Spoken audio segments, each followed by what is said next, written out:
So now we'll begin the questioning round. We'll go to, do you mind if I call you Tony? I didn't ask ahead of time. Please, Chris, that's fine. Okay. The first question is, have either of you seen Gasland in its entirety, and or have you been to Pennsylvania personally to speak to the people who say they have been harmed? Thank you. Thank you for the question. I've seen Gasland in its entirety 4 times, 3 times in the company of Josh Fox. So I know what's in the movie. And I should point out that I think, in my opinion, it is being unfairly criticized, but we can get into that later. Second part of the question is, have I been to Pennsylvania? Yes, at least 10 times in the last 10 months. Yes, I've been in the homes of people in Dimock, Pennsylvania. I've been in the homes of people in Williamsport and Bradford County. So I've given many presentations in Pennsylvania. I have been involved with pro bono support of various civil suits in Pennsylvania. Rebuttal? Yes, I've seen Gasland. I think it's an outrageous distortion of science. There's been rebuttal of most of that movie, based on science. I think it mixed apples and oranges in an outrageous way. I served in the National Academy panel on coal bed methane unconventional development, and I saw a number of the same sorts of things that he showed. I've been in Pinedale, Wyoming, but it was, I think, a grotesque exaggeration of what the reality is. I know many people disagree with me. Have I been in Pennsylvania? Yes. I've not gone to Dimock to speak to people there. I'm not sure I'd be welcome, to be honest. But I have gone to Bradford County, and I've seen rigs, and I've spoken to people there and elsewhere in Pennsylvania. I've not, done pro bono work for anybody regarding the gas industry. Thank you. Do you mind? I didn't ask ahead of time. Is it okay if I call you Don? Oh, absolutely. Terrific. Don, do you think the biocides in fracking fluid work? If so, they kill the organisms that would normally consume the chemical toxins in the fluid. Do they? If so, do they? The do's not there, sorry. If so, do they kill the organisms that would normally consume the chemical toxins in the fluid? Okay. Could you repeat that? Yes, I'm sorry. I should have read it ahead of time. Yeah.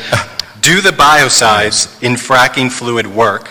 And if so, do they kill the organisms that would normally consume the chemical toxins in the fluid? Boy, that's a hard question too. I think the biocides work, but there are many things that can be put into the frac fluid that could go through what's known as natural attenuation or bioremediation. I'm not a chemical engineer, so I really can't say if that's true or not. What I can say is that with the reuse, whatever might be coming out will go back in, and what remains in the formation will stay in the formation within the dry rock. So I don't view that the use of these chemicals as being particularly dangerous, with the reuse as presumably will be the way to go in the future. Thank you. Rebuttal? I only respond to the part of the question I'm expert on. The biocides do work, otherwise they wouldn't be used, and they have to work, otherwise you don't get production from a well for very long.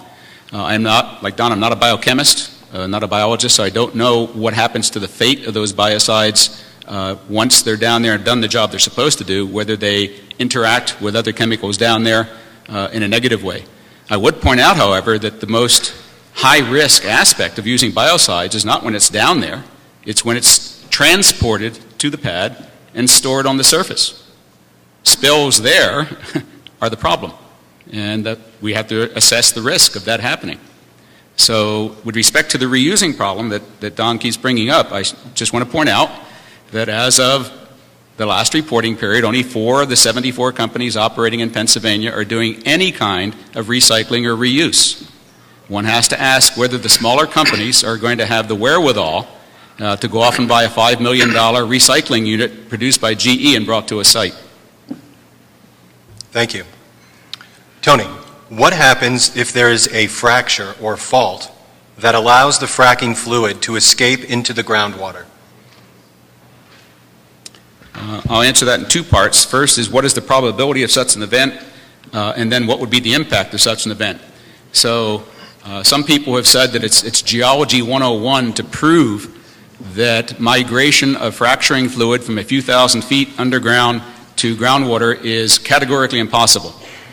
Unfortunately, it takes more than geology 101 to show that it's categorically very possible. It takes geology, hydrogeology, fracture mechanics, and rock mechanics 707 to try to prove that, and this has been done by various and assorted experts in the industry. I can point to papers in the industry, which show that if there are preferential pathways, either in the form of faults or aligned fracture systems or unknown orphaned wells that happen to be in the fracturing area, and I think I showed you that the fracturing area is going to be extensive, that you can get upward migration of fracturing fluids. Second part of the question is what would be the impact? It depends upon how much fluid comes up, when it comes up, and what it mixes with. But to categorically deny that we should never worry about something is to deny the first principle of science and engineering in geomechanics, which is we don't know anything exactly, therefore we can never exactly predict anything. Thank you. When I teach science, I tell people, my students to be aware of the 3 P's of proof: what's possible, what's plausible, and what's probable. Based on the experience that I've seen in New York, with the extent of drilling that's been done in Chautauqua County and elsewhere, specifically along the largest lineaments and the largest fractures in the state, in order to enhance gas development. This is in western New York, without any ill effects, to my knowledge. And based on my understanding of the fractures in the system that Terry Engelder has studied at great length as a structural geologist, I think it is highly improbable and probably implausible that we would see such a thing happen. We might still see, in the case of bad cementing, fluids moving up the outside of the well, as happened at Dimmock. But I think, is it possible? Anything is possible.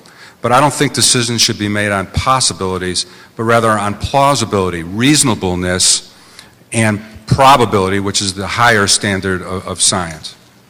Thank you. Don, if you could address the radioactive waste byproduct of the drilling specifically in relationship to storage and the environmental and possible health impacts. Yeah, the radioactivity is an issue that's come up recently. Indeed, the fluids that come out, the flowback fluids, come out radioactive. The Marcellus Shale itself is radioactive. One of my colleagues once went and gave a presentation where he had a bucket of Marcellus Shale right from the outcrop in Marcellus, and we stuck a Geiger counter in it, and it buzzed like crazy. The Marcellus Shale is radioactive. And the radioactivity that comes out of in the cuttings and the fluids exceed regulatory guidelines for consuming the water. But radioactivity are 2 things. It's the amount of radiation and the amount that you can receive as being harmful. It's analogous to a bonfire, which produces so much thermal energy, but if you put your face in it, you're going to get burned, but if you're a few feet away, everything's fine. And the same applies with the radioactivity of the Marcellus. I can't think of an example of how that could cause any public harm short of being in it for all the time, given the amount of radioactivity. I've done the calculations, and it just doesn't make sense to me that would pose any environmental problem unless you were to drink it, which would be absurd. So I don't view that as a meaningful environmental problem. Thank you. I certainly agree with the first part of what Don said. The Marcellus is naturally radioactive to a much higher degree than the rocks or other rocks above it and below it. That's how geologists find it. When an exploratory well is drilled, the telltale for knowing that you're in the Marcellus, if you're not doing coring, is a higher level of radioactivity sensed by the downhole sensors. And the fluids that do come back are radioactive to a much higher degree than would be acceptable in groundwater. So the question is, for drinking water, the question is, can you reasonably, to use Don's level of probability, reasonably expect anyone to drink the stuff? No. However, if it's then stored someplace in large quantities for long periods of time, who's going to shepherd it? The one thing we know about radioactivity is it tends to last for a long time. So unless somebody is going to guard the stuff when it's properly disposed of in a, say, a county landfill or in a Class 2 injection well, I'm worried. Thank you. Tony, what are the technological or geological justifications for compulsory integration? Pennsylvania has rejected forced pooling, and their gas rush is doing just fine. Whoever wrote that question, thank you.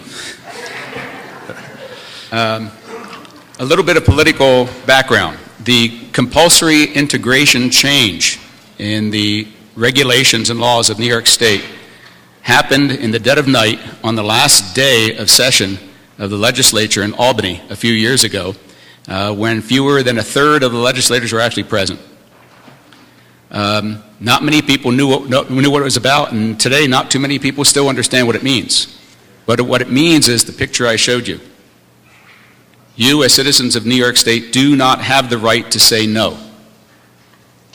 You can't say, you cannot come under my land to take my gas. You will get paid for it, but at minimal levels, and you still have some legal responsibilities for what happens before it, during, and after it. So the geological reasons are based on old ideas. That is, if there was a pool of gas or oil that extended under multiple people's property, it didn't make any sense for the gas or oil developer to only sip out the gas or oil that was directly below that property. You can't do that. That's the reason for compulsory integration. You can't stop the extent of a hydrocarbon deposit. It is what it is. So the state legislature, in its wisdom, said to the gas and oil industry, sure, compulsory integration. But what the gas and oil industry was thinking was not the past. They were thinking the future that I just showed you. They want to be able to develop pads on large areas, 1, 2, or 3 square miles, and I guarantee you that the next SGIS will change that rule. And they want to be able to run those wells very long distances in 2 opposite directions, not radiating out like spokes on a wheel. That's geologically stupid, and from the point of view of oil and gas development, inane. The idea is to drive wells as far as you can in 2 opposite directions in 1 pad, elongated sections. That's the reason why compulsory integration, that's the history of it. That was the deception that was pulled on the legislature to explain it, but it's really where the industry wants to go. Thank you. I don't have any really rebuttal to it. I don't agree with forced integration, you know, and so I think Tony and I probably agree on that, in that I think that people should have the right to decide if their property is going to be used to obtain gas or any other natural resource from. Thank you. Very quickly, I apologize for this, but I don't have tenure yet, so I'm doing what I'm told. To the Chemistry 125 students, please sign the class sign-in sheet placed on the corner of NIPERG table in the lobby. Please don't everybody get up now, but at the end of the event, don't forget to sign the sign-up sheet so that you will get credit. That's great. Next question. Don, do you think there are, and it's underlined twice, so I will emphasize it, any health concerns here? And if so, how could you justify doing this at all? Any health concerns? I think there probably is a possibility that there could be health concerns where there are the rare accident. You know, I'm thinking Dimick, I'm thinking of some other places I'm aware of. Any broad kind of problem, when I think of systemic health concerns because of chemicals, I'm thinking of broad-scale pesticide use. I'm thinking of the use of road salt ubiquitously. I'm thinking of the use of nitrogen fertilizer in causing major environmental problems on a large regional scale. I'm involved on chairing a NAQUA, a National Water Quality Assessment panel on this. There are some broad things that we do as humans that create a greenhouse phenomenon is another one in terms of a broad thing that could lead to health issues. But I don't see that the extent of what I would still view as a very rare accident, even with full development, would justify stopping this industry. I think we need a regulation, though, obviously, in order to control what happens. Thank you. I'd like to spend 1 minute each on what I consider the extreme ends of that question of health concerns. At the smallest extreme, individual landowner. What makes everybody think that Dimmick was an exception? Anybody who has been involved in oil and gas production, as I have, as an academic and as a consultant to the industry for 30 years, knows there are only 3 words that really scare the hell out of oil and gas drillers. Cement, cement, and cement. Okay. Some very famous people in the industry have pointed out that at least 1/4 of all cement jobs almost immediately show a problem. 3/4 of cement jobs eventually fail during the life of a well. It's well known. It shouldn't be a surprise to everybody, except people don't know because they don't read the literature. You don't, and expect you to. So I'm here to tell you that. About 1/4 of all cement jobs fail to some degree immediately. That is before the well actually goes into production. 3/4 of them fail eventually. At the other extreme on health, climate change. Thank you. How can we get the New York Department of Environmental Conservation to use the precautionary principle rather than outdated ethics and science where those who are damaged must prove the polluter damaged them? And if, I would assume, you should describe quickly what the precautionary principle is. The precautionary principle says that in the absence of proof positive that an activity, a human activity, will not cause harm to human health, it is the entity that can potentially cause harm to human health that has the responsibility to prove otherwise. Did you get that? Okay. So that's not what's at work here. What's at work here is that there are people in this audience who are trying to tell people in Albany at DEC that there's something possibly harmful here. And that's the opposite of the precautionary principle. DEC should be telling the gas and oil industry that you have to prove to you that there is no harm, no level of unacceptable risk here. So the question is, what can we do to get DEC and New York State to adopt the precautionary principle? I don't know. That's a socio-political question that I guess we can only influence by our vote. Thank you. And I agree with that as a political scientist.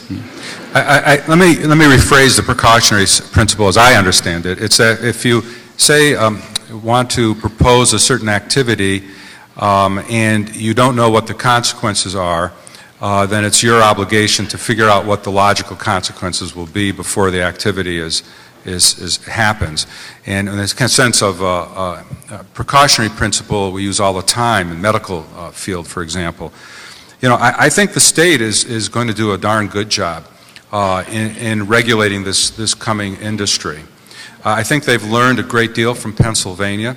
I actually thought the DEIS, whatever the draft DEIS was, actually a marvelous document. It says it was the most comprehensive expose of fracking and gas that I've ever seen. Granted, it didn't address cumulative impacts and some other things, which will be addressed in this next version. So I think the state will be prudent, and I think the state will get enough people to be prudent to do the job. And again, I admit the cement is an issue. I'm not saying it isn't, but I've not seen the kind of harm at the scale that's being proposed will happen to justify precluding natural gas of this kind in New York. I just haven't seen the data that would suggest that. Thank you. This question is quite long, so if you need me to repeat it, please let me know. What does your research show regarding the release of radon into the watersheds and water tables that reach domestic water use in New York State? SUNY Buffalo geologist Tracy Bank writes that, quote, uranium and hydrocarbons are in the same physical space and are also chemically bound together. that more chemical mapping and research needs to be done to predict the true risk. And there's a site for that article. Well, I'm not an expert on radon. There is a fellow here who really is, Bryce Hand from my faculty. Radon is found in shales, black shales, all over New York. Wherever there's black shales, the Utica Shale, the Marcellus Shale, other parts, other shales, when you have black shale, it's the organic matter, and the shales were deposited in the deep ocean, and they scavenge off uranium and other radionuclides, so yes, they produce radon. In my base, well, not my base, my neighbor right next door has a system to remove radon from his basement. In Onondaga County, there's radon because there's the Marcellus, and also in the Onondaga limestone, there's radon that was deposited during glacial times. So, yeah, there's radon. I don't see that the hydrofracking process or the disposal of the waste are going to increase radon concentrations in folks' homes. I don't see that. I don't know if I answered that well enough, but yeah, radon is a problem wherever you have shales, here, elsewhere as well. Thank you. I think the question we began by asking what my research showed. I don't research that area. I'm not expert in that area, and I really don't want to add anything to it. Okay. Yeah. If fracking is allowed in New York State, does the EPA and DEC have the personnel and the infrastructure to carry out the oversight and/or testing? Fracking currently is allowed in New York State. What is not allowed is high-volume fracking in shale formations. So does the DEC in New York State or the EPA, if the EPA were given some purview over high-volume hydraulic fracturing, have sufficient staff to monitor the development? Well, that depends upon how rapidly the development occurs.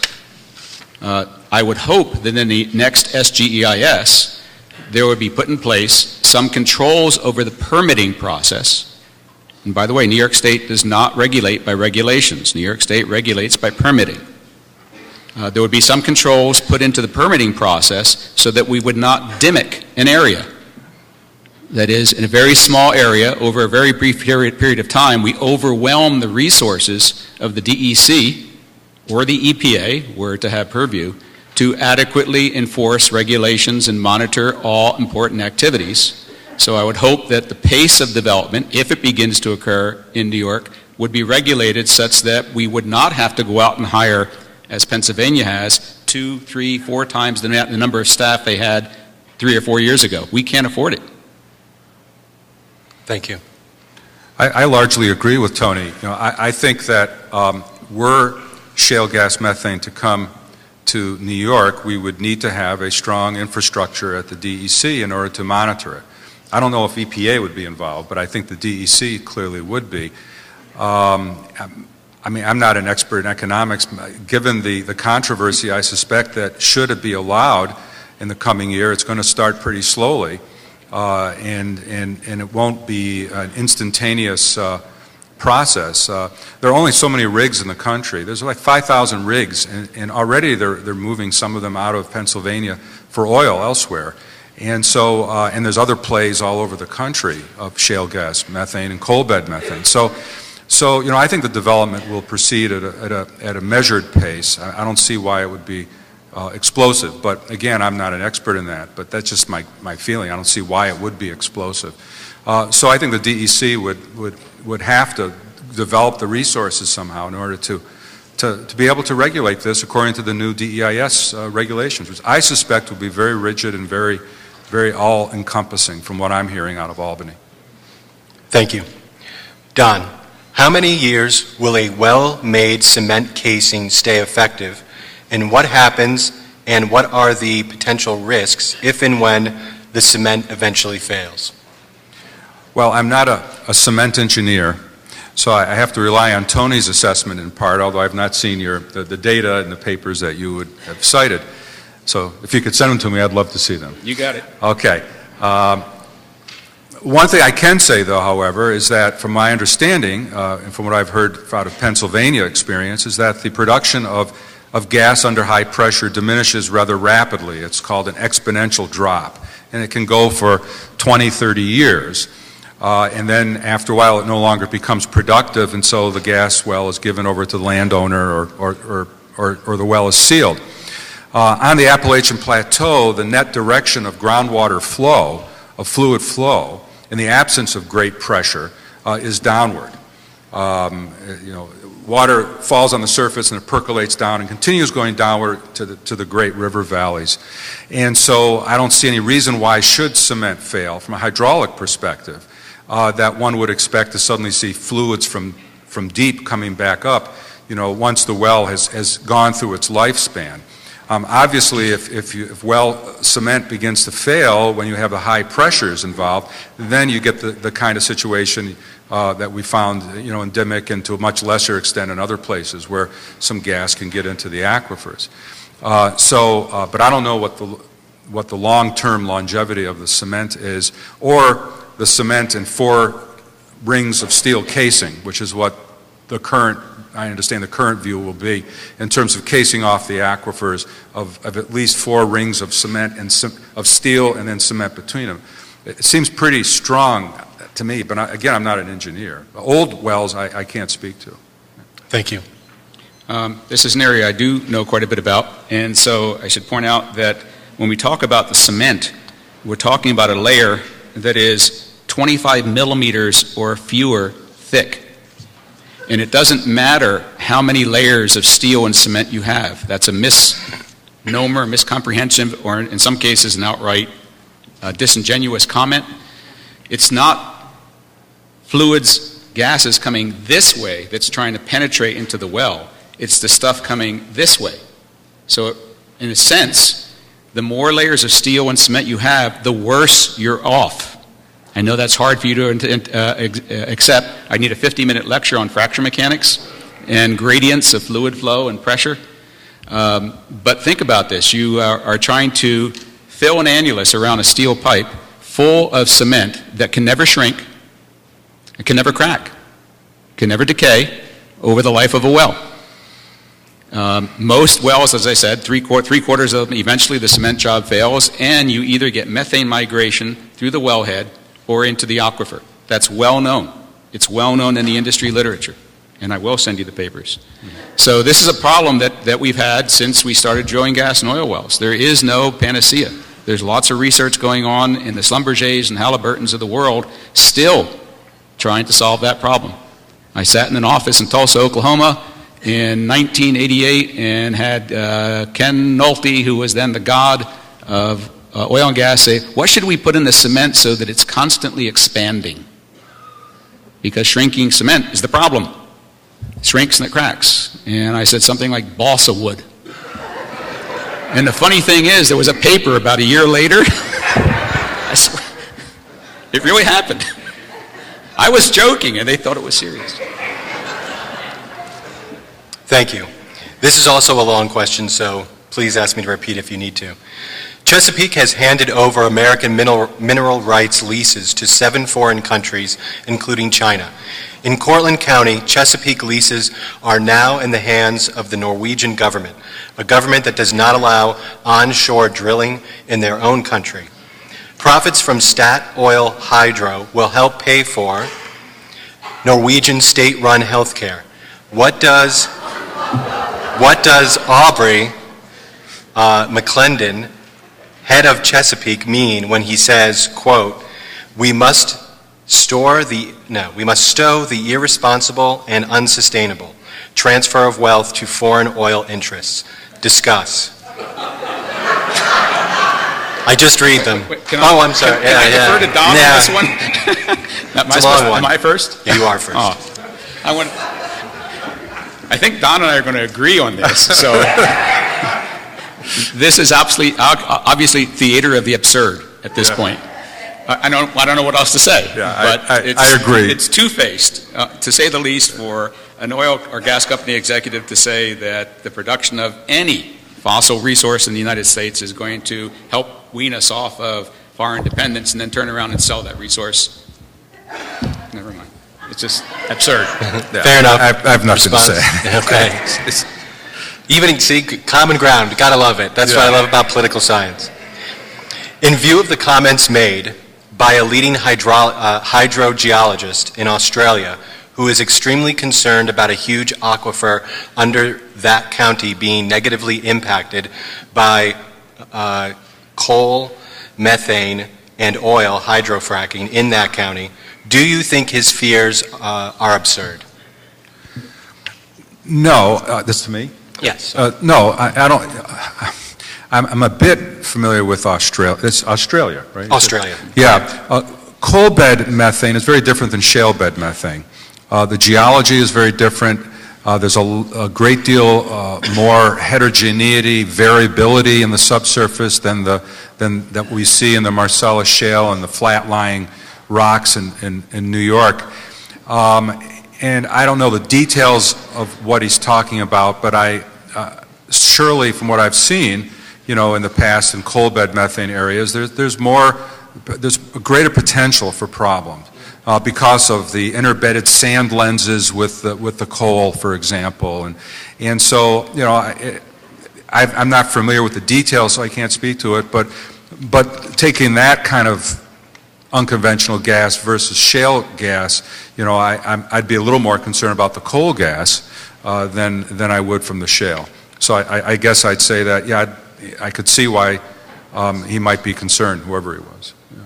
Thank you. Yeah, I would agree with Don on that completely. Okay. Next question. As scientists, do you have any concerns about the validity of the design and/or findings of studies on controversial, it looked like two words, controversial studies or subjects that are funded by those who stand to gain financially from the results?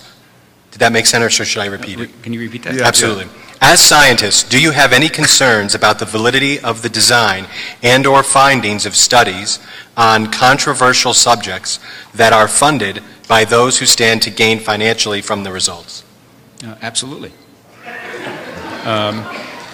So there's not a fine line between truth, self-aggrandizement, self-financial gain, advocacy. All those things come into play in the life of a scientist or engineer when she does their research. The medical profession, certainly the academic portion of the medical profession, went through hell and high water over the last couple of decades trying to clean up its act on exactly this issue. So it is true that if you want to get an article published, you're a biomedical engineer, for example, when you want to get an article published in one of the prestigious or even non-prestigious journals in the field, you have to state categorically where the money came from that supported your research. It has to appear as an appendage to the article.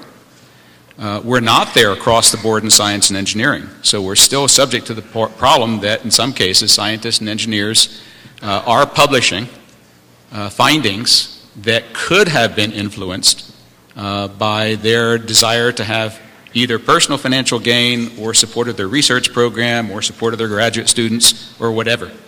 So yes, I'm very concerned about that. And again, we don't have a uniform application of principles of scientific truth uncolored by financial prejudice across the board. Thank you. I agree mostly with what Tony said. But in the earth sciences, there's been a long history of really outstanding research that has been done, basic research underwritten by oil, gas, mining, the environmental communities, and so forth. And certainly, for example, if you go to ExxonMobil laboratories, they have facilities that beat out any university I've ever seen in terms of equipment and resources. But there is a fine line that, if I ever got funded, which I've never have, from the gas companies, say to do some work that I think should be done to look at some environmental issues, I would be I'd have to route it right through my program and make sure everything is up front and center. I think the same standard, however, should be applied across the board. When you see things like Gasland, for example, who underwrote that? And so I think there's also a double standard when you have some controversial issues. On one side, it's expected to be completely upfront, you know, and the other side less so because of perceived whatever. So yeah, I agree for full transparency.